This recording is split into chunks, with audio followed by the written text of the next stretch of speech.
this is what it's all about, isn't it? It's speed and reducing the friction. And when you reduce friction and you increase speed is where you make money.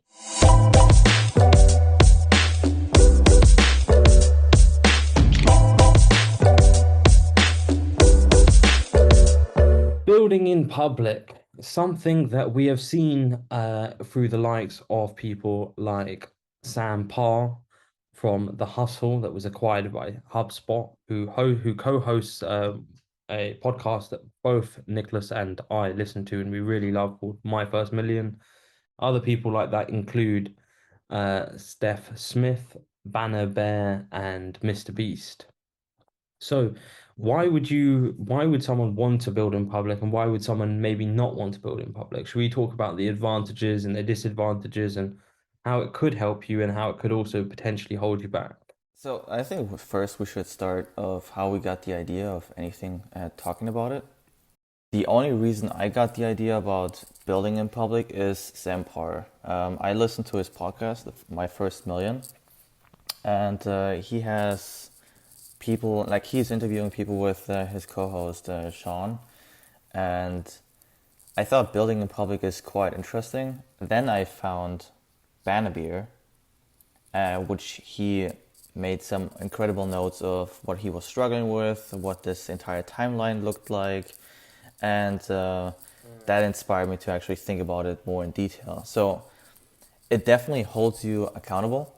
Yeah, definitely. Yeah. I And would we will say. put these links in the show notes, by the way, so that you can Yeah. go and check it out. So Banner Beer, I know I haven't looked into it that much, but I can see like he was very, very transparent on how he was basically he wanted to get to what was it, £1 million, $1 million, sorry, recurring revenue, annual Yeah. recurring revenue, or ARR, which is obviously an amazing thing to say. Okay, if you can have actual recurring revenue, the idea there is that you're not exchanging 1 unit of time for 1 unit of money, essentially. And everyone should really be going towards some sort of recurring revenue stream towards because otherwise you're never going to be able to retire, are you? But yeah, let's go back to building in public. So yeah, it holds you accountable. And I think this is a huge thing when you have other people sort of checking up on you.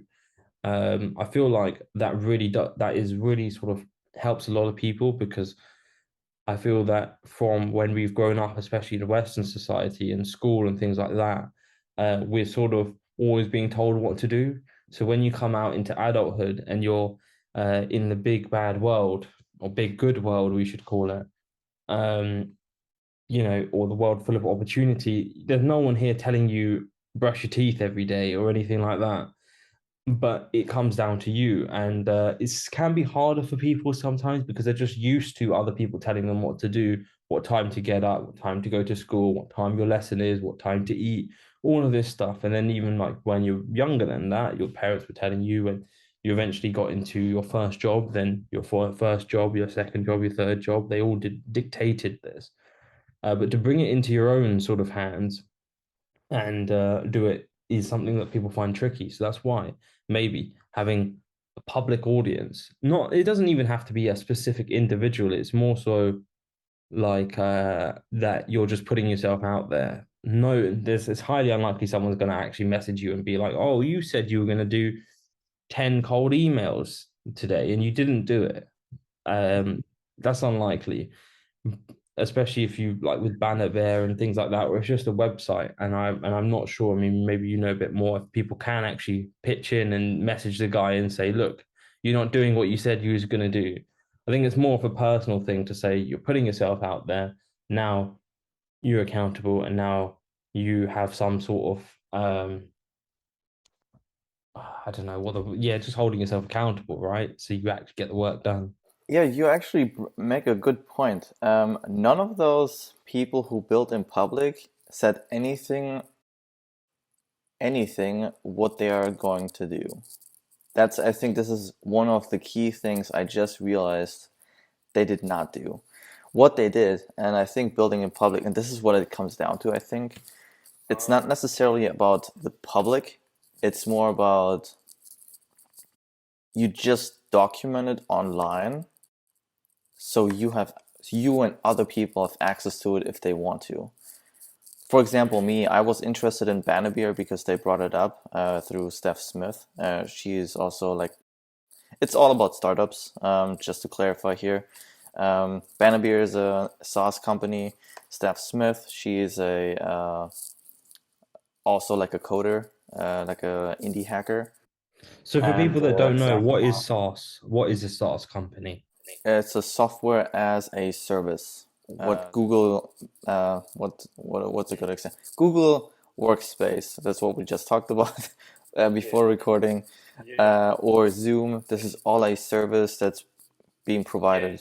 As software and technology in general is, is where a lot of money can be made. It's really blowing up at the moment, and we can see a lot of benefits, unlimited benefits, really, from different softwares that can automate everything and help people with everything. Like, for example, I know that in the UK here, so a little bit of background, I'm based in the UK. Niclas is based in Oakland, right? San Francisco.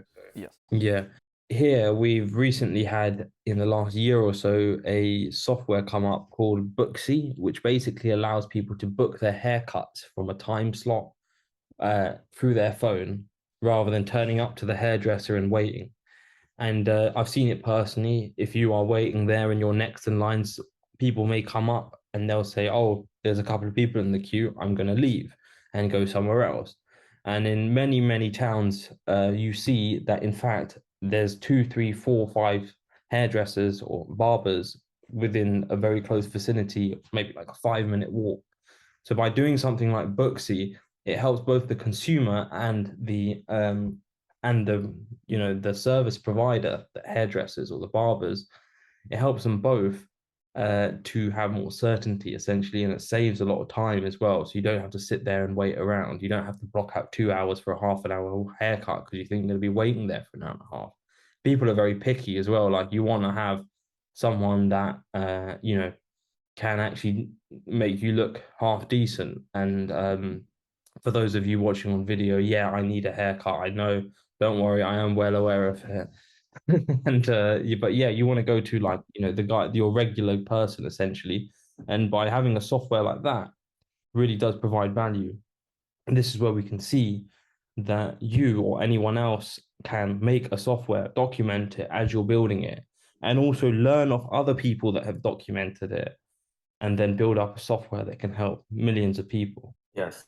Yeah, this is what software does. It's basically, or essentially, helping to make life more convenient. I think that's it all comes down to, or make you more money. But it's more about convenience, to be honest. It's just about A lot of it is convenience. convenience and automation, and just I mean, like, look, we're talking right now on other sides of the world using software, right? How much more convenient is that rather than me having to spend $1,000 coming over to you or you spend $1,000 coming over to me, getting flights and would be more accommodation? fun though. It would be more fun. Sorry? It would be more fun if you come over here. It would be, yeah, it would be more fun, but less convenient, I guess. And Yes. we will probably Oh do yeah. an episode in person at one point in time. But yeah, Yeah. it brings it. This is what it's all about, isn't it? It's speed and reducing the friction. And when you reduce friction and you increase speed is where you make money or Yes. where things change essentially. Like for example, a long time ago, we may had to write checks and send it by post, and then the bank would verify the check and the money would come in with 5 working days. Now you can just send it over bank transfer and it comes in within 5 minutes. Whoever made that system, I put money on that they're at least a multimillionaire, if not a billionaire, because that system and they just do those sorts of things that that help millions of people reduce the friction, millions if not billions of people reduce the friction, reduce the time, save everyone time and money essentially. Yeah. Now we're seeing cryptocurrencies which may even reduce that even further. Yes. Let's talk about the documenting process of like building in public. Let's heading back to building in public. What did I find in the last week was incredible, amazing. I don't think that's English now, but it's okay. Um, just context. I'm originally from Germany, so I live here in the California coast here. Yeah. Anyways, I found a few tricks, and because I was so interested in building in public, because I have a set goal in the automotive industry, and I want to build in public, and I said, okay, I want to have this documented. I want to show. Now, I don't even want to show. I just want to remind myself of what I did and what I had to encounter and what I had to face and change in order to get where I'm going to be. There are a few things you can do. One is Twitter. I found Twitter is the most easiest way to hold value in terms of your progress. This is what John Fuck, I don't know how you pronounce his name, I'm sorry, the founder of the Banner bootstrapping business. He is posting, he's tweeting on a daily basis, but more about his progress and what he was going through and stuff like this. And then at the end of the week or end of the month, he's basically crunching all the tweets and just sorting out everything useless and just having the most important tweets on his by website, side. essentially. On his website, yeah. I think the value of being held accountable is and I think it's a lot of it is about consistency. So for example, if you had a website where every single week you post an update on the challenges you're facing in the business you're trying to build or the things that you've accomplished. Now people that watch that or subscribe to your weekly newsletter, if one week you don't do it, then people are going to start, asking questions. And I think that that really will help you to stay consistent. And we know both of us being business owners is that the consistency is key. And you could be working at something for years, 5, 10 years. You have the 10,000 hour rule, which is the equivalent of around what, 10 years or so to become an expert or build an income stream or build a business. So yeah, I think that that is of huge value. To document your progress as well is of huge value as well, not just to yourself, for you to look back and feel gratification that you've moved in a positive direction. You can look at it and you can say, "Wow, 2 years ago I was struggling with this. Now, if I had a similar challenge that came up, I'd be able to fix it immediately because of all of the stuff I've learned over the last few years. Other people seeing the progress as well, like you then also learning off other people, like going on Banner Bear, having a look on there, or other people that are, yeah, you may just be a year ahead, or even 6 months ahead, or even a month ahead of someone else, but then they can go and look at your stuff, learn off you, and build something as well. And together we improve the world as a whole. Yeah, definitely. It's also there's also the potential of going viral, but I think this is just part of the journey because if you are consistent, you will show up one way or another. And the best example, hands down, it's Mr.Beast. I was curious. That was 2 years ago. 2 years ago, I was very curious. How did Mr.Beast get so successful with YouTube? So I was scroll. You can to this day, you can go on his channel, sort by oldest videos, and look at the first video he put out. Absolutely trash, absolutely useless information, just terrible. But it's so good to see that he just started. That's it. Just start. And you can't expect to be great when you first start. It's not even. I don't think he was. Oh, actually, in the podcast where he was he was on the podcast of My First Million. He was mentioning that the only thing he was interested in was making the best YouTube video. Yeah. And he was obsessed with it, right? From what I remember. I listened to this episode some weeks ago now, but I think he was he was really obsessed with it to a certain extent that I think I remember they were mentioning some stuff in the other episode, the hosts, and he had no idea about it because he had basically just thrown his whole self into making videos, and he became a huge success from that. So it makes you think if you were to eliminate all distractions in your life and focus on the one big thing. And this is what opened my eyes. this is where I said, okay, this is something very important to see, because I mean, this is sort of building in public. He was just publishing it. So his obsession was, yes, the perfect video. But I need to say, he always published though. Yeah, He he still always published, even though that it wasn't quote unquote perfect. Until he figured out what's most clickable, most viewable, most follow throughable. And then he even had a video where he was, I think that was on the podcast. What's the podcast from Logan Paul? Impulsive. Impulsive is the podcast. And so he was on that podcast too, and he talked about this one video where he uploaded a video where he basically just had one screen. It was just a picture, and said, if this video gets 1 million views, that's it. And then he's talking about, okay, if this video gets 100 million views, or a million views, I'm going to do something very special, and I want to do something very, very cool, and I just want to see if that works. But if not, oh well. It's really 38 seconds. He's just talking about this, and that's it. Obviously, back then it didn't reach 1 million views, but it was about, I don't know, 2,000 views or something like this. So he made another video where he said, okay, guys, I know it doesn't look great, or something like this. And he was talking about, making some promises or whatnot, so getting clickbaits and stuff. And he was trying algorithms where he said, let's subscribe, follow for more at the very last second. I gotta take a look if I can find the video, but I want to show this to you. Yeah, maybe we can leave a link but to it it in was the just show notes.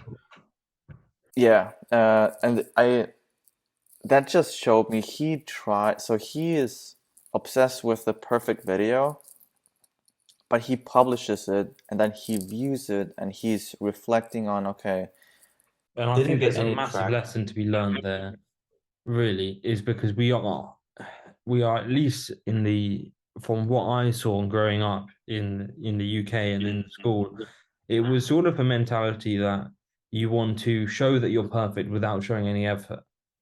And we know that that is not realistic. That's not a realistic expectation. And to remove yourself from that expectation is highly valuable, I would say. And when you have someone like Mr. Beast who says, yeah, I want to make amazing videos, but still publishing his crap videos, or the videos at the beginning which maybe were not as good, he didn't have such a high budget, you couldn't have like 10, 15 cameras or whatever it is, but he's still publishing. And there, like, look, at the end of the day, you can't ever expect to be amazing at something from the get-go. Even the world professionals in any sport, in any industry, maybe they had talent, yeah. But if that talent is not nurtured, and if you're not working towards it and constantly improving it, then you're nothing. Talent will only take you a little bit of the way, but hard work will always trump that. yes. And I need to make it very, very clear. Talent is useless. And I speak from experience. Talent brings you in big trouble, because you sit on talent while other people work hard to get that skill. But once it's trained, it's unbeatable. Two examples. Grant Cardone, he sucked at sales. And look at him now. He has a $1 billion company in real estate. His personal assets are exceeding $1 billion, I think it was last year. That just shows he sucked at sales. He's not talented in sales, but he understood and he had to learn what it takes to be a great salesperson. Dwayne "The Rock" Johnson. Mm. Acting skills were terrible. He talked about this. I think in an interview, what I've seen somewhere. I unfortunately don't remember. But he mentioned also he was in Hawaii. He grew up there, I think, and then he said, "Okay, I'm a wrestler. That's fine, but wrestling is can just get you so far. I want to be on screens everywhere. And he went to Hollywood, and then he said, "Well, I'm here now. I want to be the next." What did he say? He said, "I want to be the next Arnold Schwarzenegger. I want to be Mr. I don't know, Rambo. Not Rambo was Sylvester Stallone. Terminator. He said, I want to be the next Terminator. But then Hollywood told him, no, you suck. you know, you're you're too big. You can't be used for any like serious scenes. It's not. It's the wrong time for you. And The Rock said this. I don't care what you say. I'm going to do this. And he did applied and he went for like auditions and stuff like that until he met someone. But he stayed consistent with it, and he Yeah, practiced and exactly. You stay practiced. consistent, and you never And know when so that breakthrough is going to happen. yeah. And he also said he wished he would have had some sort of kind of like a journal kind of thing, but he doesn't. That's all his memories, but it's not really documented by the day. It's more now it's written down or like mentioned in like storytelling, but not really in documentation. And I think this is very valuable to people who are in similar shoes. I mean, I'm not, but somebody else might be. Or maybe someone is extremely tall, want to be in Hollywood, or Yeah, like it's true. could be a very good example of documentation of what And he it's a went role through and model. what It's he a role did. model. It's someone Exactly. for people to look up to and say, wow, if they can do it, I can do it. And it's true. You can do anything that anyone else, any other human has done throughout history. It is possible. And but but it is possible, but it may not be possible right now. However, through training, discipline, and consistency, you can get there. yeah, you will eventually get there. It's not even a question if, it's just a question of when. Yeah, exactly. You put it, I mean, yeah, I think that consistency really it's underrated and in this today's age of let's get everything right now, instant gratification, scrolling on Instagram or TikTok, you're constantly being bombarded by essentially sensory input and everyone wants everything right now. We want to be an overnight success. We want that Lambo tomorrow and everything. But the reality is that yeah, it may work for some. However, for the majority, it's unlikely to happen. And for the people that it did happen overnight or seemingly overnight, we're almost blind to see the last 10 years of that person's life to say, oh, okay, he created a company that blew up overnight, but then he's also created 10 companies before that failed, right? Go Yes, on. and I think that there's another great example, example. a very great example that symbolizes this, what you just mentioned. Mr.Beast. Do you know when he started recording videos or like having a YouTube channel? He was 10 years old. He was 10 years old and he must be what, 28 now or something? Yeah, he's, I think, 20s. So 27 he's or so. 24, apparently, according Oh, to yeah, Wikipedia. that's right. Yeah, so almost 10 years ago, he opened up his second channel, which is what we can see now. Before that, he just uploaded some stupid videos about skating and stuff, but he was embarrassed because his classmates mocked him, so he deleted his account. That's why he don't have this that 2 year period. But he started with 10 years. We also put like a link down below on his channel, so you can just take a look at the first few videos. He started with gaming, but he started when he was 10 years old. Do you know what I did when I was 10? I was trying to play outside. I just wanted to play. I wanted to be outside. Like I had no this. I did not know. I don't even know. Okay, I need to rephrase this because when I was 10 years old, YouTube was not around. But still, the passion, that stuff that he had when he was 10 years old or 11 12, he dedicated his childhood to this. So the question is, are you willing to dedicate your time, your social life to this or not? Also, I this think is it's worth mentioning that YouTube was only made in 2005. It only launched in 2005. And Mr. Beast at 10 years old that would have taken you up to 2008. So YouTube was only 3 years old then. And most likely a lot of people hadn't even heard of it. So to see that potential is amazing, really, or to feel like there is some sort of potential is amazing, really. Yeah, here's a PSA here. If you're a younger kid or younger adult, hop on the freshest and newest platform that is around in social media. If you want to be somewhere in the public, and if you want to go viral, go to two platforms. One is the freshest one, which is right now TikTok, I would say. And then go to a public one where you know people hang out, which is Instagram. Go to those two and try everything and every second you have on the waking time to produce content. And the thing is, do not consume anything, because the moment you consume, you lose time to actually build something. Yeah. But anyways, that's just one thing. I was talking the other day to my mom, and I was saying, like, I told her about the idea of building in public, and I want to have like everything shared, from finances to personal life and love life, and like pretty much everything. My friends, circle of friends, how they change and evolve. And then my mom said, "Well, do you think this is a good idea?" And I said, "Yeah, I think it's a great idea.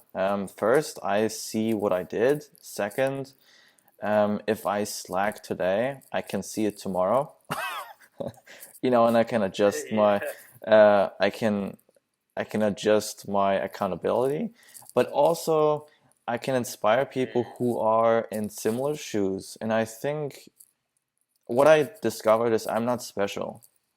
We are millennials, and we get taught that we are special. The truth is, we're not. We are all the same kind of human, that want to feel special, that truly believe we are special, but there are millions of people who are in the same shoes as you are. And this is something you gotta. And there's you millions gotta of think people on. out there that are in a worse position than you, but yet have done more. And at the same time, there's people you're in the middle of it, really. There's people that are behind you and there's people that are ahead of you. So for the ones that are behind you, you can feel grateful that you're no longer in that position, or you never started in that position. And for the ones ahead of you, you can feel like, okay, I have somewhere to grow toward. I have some sort of aim. And I would encourage everyone to have an aim, because if you don't have an aim, you are essentially subject to other people's goals, and they will use you and lose you. And by the time you're 50, 60 years old, you realize, wow, I never actually did anything for me. Yes, and that brings me to the point where I noticed that there are some objections out there if you think, okay, building in public is not the best idea. And I also talked to one of my friends. She owns an e-commerce store. She lives in New York, but she was saying, I don't want to create envy, and I don't think people deserve all the information about myself. And so it's a privacy concern, obviously. Yeah. So I would say that is the biggest objection to building in public is privacy. And essentially, well, you don't necessarily have to give all of your secrets away. You obviously choose what you put out. And privacy is a big thing, I guess. And but how private is your life really? We can go and talk here for hours about conspiracy theories. We can talk for hours about how your phone might be looking at you right now and doing all of this sort of stuff. But really, who cares? I mean, yeah, it might happen, it might not happen, and it's sometimes it's fun to talk about it. But the reality is that work needs to be done, and it's kind of a waste of time thinking about these things, but you can't change. or which is highly unlikely that you even, well, you could dedicate a lot of time to changing it, but are you going to do that? I'm not. I mean, yeah, that's so true, but it's also it really depends. Okay, so here's the thing. I would give this the rule of thumb. If you want to go big, you will be known. As simple as that. So get comfortable with it. If you don't want to get big, you don't need to build in public. I think so. Building in public for me, I know where I will be, and in 10 years, I will be known by millions of people. If I want it or not, I know what I want, and tens of millions of people are watching this stuff. I will be in public. So I That's need a to get very used good to it. point.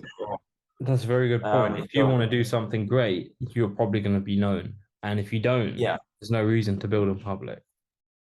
And I think we have some great examples like Elon Musk, Jeff Bezos, Mark Zuckerberg, Warren Buffett. Although Warren Buffett managed to be very quiet and very private, which is very incredible. But other than that, everyone is publicly in the media. So if It's you like your true. It's very true. I mean, like, look, for example, yeah, okay, if you're gonna go and you're gonna build a company that is listed, anyone can find out who you are. If you're gonna go and even you're gonna build a company that's not listed, a private company, Yeah. still anyone can find out who you are. All it takes is just a little bit of knowledge, and then you can find out everything. And a private detective, because basically what I found out is a lot of back in the days, it was back in the days, I don't know if that's true to now, but back in the days, I read an article the other day where people hired private detectives to find out the dark secrets about their competitors and then just make some arrangements that certain segments of the market will be left off. I can't see that's true. If it's true, I don't know. I haven't been in that time, but I can imagine it was true because it's today. It's not nothing else. But I think things are changing now. We're realizing that really competitors, you can learn off your competitors. Really, they teach you things. And really, not only can you learn off them, is that you could collaborate with them and build something greater than you in it's synergy, right? 1 + 1 = 3. You can work with a competitor and build something greater than you could have done by yourself. You're winning. I mean, what do they say, isn't it? It's better to have a slice of a pizza. No, it's better to have half of a pizza than, or no, it's like it's better to have 50% off a lot rather than 100% off a little, essentially. Kind of butchered that. Yes, yes, yes, yes, yes, yes. Yeah, yeah. I don't know how the quote goes, but I remember something similar. Something like that, right? Yeah, but yeah, I think we covered everything for today. Yeah, I agree. I think that we pretty much covered it. And I feel like, well, let us know in the comments or whatever if we have missed anything, or if there's any other advantages you think of, or any other disadvantages you think of. Because all I see is the biggest disadvantage is privacy. If you want to build something great, you will be in the public eye anyway, which is a great point to make, which is something I actually didn't think of him before. So thank you for that. Yeah. Thanks Thanks for watching and listening. And yeah, I guess we'll catch you next time. Yeah, thank you for listening, everyone, and we hope to see you on the next episode.